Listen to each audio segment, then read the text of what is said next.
UFC on ESPN Plus 13 is next weekend. Fight night 155 Sacramento, headlined by de Randamie versus Aspen Ladd. That's where we've got to at the moment. And it's looking like it's an okay card. Okay, and we're going to run through the entire thing, giving our predictions on every fight. Are you ready? Strap on. Benito Lopez versus Vince Ramirez. I'm going with Benito Lopez. Okay, before recently he was undefeated. Benito Lopez, still 25 years old. So I think if there's a time you're going to lose, it's better that it happens early in your career. And also he lost to Manny Bermudez, who's an absolute savage. And I think he's going to beat Vince Morales. I think he'll beat Vince Morales quite easily as well. Benito Lopez, very good fighter. I think he'll get it done by unanimous decision. Livia Renata Souza versus Brianna Van Buren. Livia Renata Souza's a good fighter. I'll give it to her. Okay, she has Souza in her surname. So I'm going by her by submission. Rear naked choke in the second round. And that's exactly why. If you have the same name as Jacare, you're submitting someone in the second round. And that's just how it works. Livia Renata Souza by second round. Rear naked choke finish. Ping Wang Lee, Mr. Perfect, versus Jonathan Martinez. I'm going with Ping Wang Lee. Okay? I like Asian people. They're good people. And I think Ping Wang Lee is a very good Asian person. But Jonathan Martinez is very good as well. So this is a difficult matchup. But I'm going to go with Ping Wang Lee. He's put together a string of wins in the UFC. And I think he's going to keep it going. I'm rooting for him. There ain't enough Asian people in this place. You know what I'm saying? Darren Elkins versus Ryan Hall. Why is it on the prelims? It should be on the main card. That's a good fucking fight. Jesus. I guess they're trying to get people to tune in for the prelims. But either way, this is a good fight because Darren Elkins, man, you have to finish him. And I think that Ryan Hall will. I think that Ryan Hall is going to finish him. You know, Darren Elkins has some good wrestling. We've seen against Masad Bektic especially, even though he won that fight at the end, he was being controlled so easily on the ground. And Masad Bektic ain't no Ryan Hall on the ground. You know what I'm saying? So if Masad Bektic can get you down, I think Ryan Hall can get you down and submit you. And I think he's going to finish Darren Elkins in the second round by submission or the first round. It's going to be quick. And it's going to be fast. And before you know it, Darren Elkins is going to be tapping. Okay? So I'm going with Ryan Hall by first or second round submission. Juliana Pena versus Nico Montano. Battle of the tough female winners. Juliana Pena, most famous for getting submitted by Valentina Shevchenko, even though she's the jiu-jitsu girl. She got submitted by Valentina Shevchenko. Nico Montano, most known for being trash as a champion and not deserving a belt whatsoever in the flyweight division, and then avoiding Valentina Shevchenko at all costs, including injecting herself with steroids, not to be better, just to avoid Valentina Shevchenko. She knew she'd get caught, and she knew she'd get pulled off the card. So she avoided Shevchenko long enough. She's 4-2, so arguably it's smart of her to fucking avoid Shevchenko. I think that Juliana Pena is going to get the win by submission. Yeah. Juliana Pena, submission, first or second round. Andre Fili versus Shayman Moraes. This is a good one. This is where we're going to test Shayman Moraes' ground game because Andre Fili can wrestle, Shayman Moraes can strike, and when you got that kind of matchup, both of these guys have lost their fights, okay? And I think that Andre Fili is going to be able to do what it takes to lay and prey on Shayman Moraes and get the job done that way. And I'm saying June Alan Arte versus Mike Rodriguez. I'm going with Mike Rodriguez here. The headline in the prelims, John Allen Arte, 13-5, newcomer to the UFC, just been fighting. I don't know about Mike Rodriguez, though. But I am going to go with him. I think he's promising. I think this is the guy from the Dana White's Choosing Out Contender series. I believe it is. And if it is, then he's very impressive, and he's got power in that first round. And I think he's going to get this guy out of there. 13-5. Come on, bro. You got to be doing better than that. Okay? You got to do better than 13-5 if you want to come into UFC. Mike Rodriguez gets the win by first round KO. Makes it look easy as well. Moving on to the main card. Marvin Vettori versus Cesar Ferreira. I'm going with Marvin Vettori. Marvin Vettori went to a split decision with Israel Adesanya. Let alone it was the wrong decision. It was still a close fight. And we saw a hole in Israel Adesanya's game there. Okay? And that he's not too active when the guy's coming forward with... Obviously, Israel Adesanya's got way better since then, but that was the first sign of weakness from Israel Adesanya. He's evolved since then and fixed those problems, I'm sure. But Marvin Vettori was kind of able to clinch him against the cage and outmuscle him. And Marvin Vettori is a big fucking middleweight, and I think he's going to be able to outmuscle Cesar Ferreira, who's 13-7. So Marvin Vettori, I give him the win. He's a young guy. He's very marketable as well. And Siva Ferreira, 34 years old, 13-7. You're a bit too late. You know what I'm saying? Marvin Vettori's going to get the job done by unanimous decision. Carl Roberson versus Wellington Turman. Wellington Turman is a dangerous guy. Carl Roberson, I was very fucking impressed with this guy. Even though Wellington Turman should be the guy I'm going for here. 15-2 with 22 years of age. That is a good fucking record, I'll tell you that much. But even still, I am going to go with Carl Roberson because we don't know much about Wellington Turman, even though that's a good fucking first name. Carl Roberson's the guy that fought Glover Teixeira on short notice, if I remember correctly, at light heavyweight. And gave Glover Teixeira some problems in the first round before ultimately he just kind of got out-muscled by the bigger guy. But at middleweight, I think Carl... this is a fucking risky one for me, I'll be honest with you guys. Because Wellington Turman's very promising coming up. Very, very promising. But the problem is, who the fuck is he fighting? Future FC? You know, like... I'll go with Wellington Turman, okay? I'm very impressed by Carl Roberson. Very impressed. I just think that Wellington Turman's the prospect that we're all looking at the moment. And I think he's going to get the job done. Okay? And I think he gets it done by submission. In the second round. Beneil Dariush versus Drakkar Klose. Drakkar Klose, a very good fighter. So is Beneil Dariush. I find it so hard to bet against Beneil Dariush sometimes, man. So hard to bet against him. But... he's taken some knocks in his career. Will the young up-and-comer and Drakkar Klose get the win? I'm going to go Beneil Dariush. I think he gets the job done.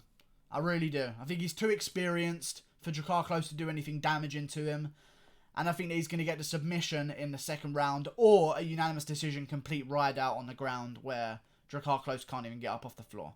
Because Drakkar Klose, he's very good, but he's... I don't know, dude. I just don't... I think Beneil Dariush is one of the most underrated lightweights there is. And I think he's going to get the job done. Josh Emmett versus Masad Bektic. This is a good fight. God damn, this is a good fucking fight. And I have no idea who I'm going to pick here, so I'm going to try and come up with something. Josh Emmett with a knockout power. Masad Bektic with a control and a bit more finesse. But Josh Emmett has that knockout power that we can't think. Jesus Christ. Does Josh Emmett find a shot or not? That's the question here. Does he find that shot or not? He didn't find it for 2.5 rounds, 2 3/4 rounds of the Michael Johnson fight, and he was losing. He found it at the very end. What happens when that shot doesn't land? That's what I want to know of Josh Emmett. I'm going to go with Masad Bektic here.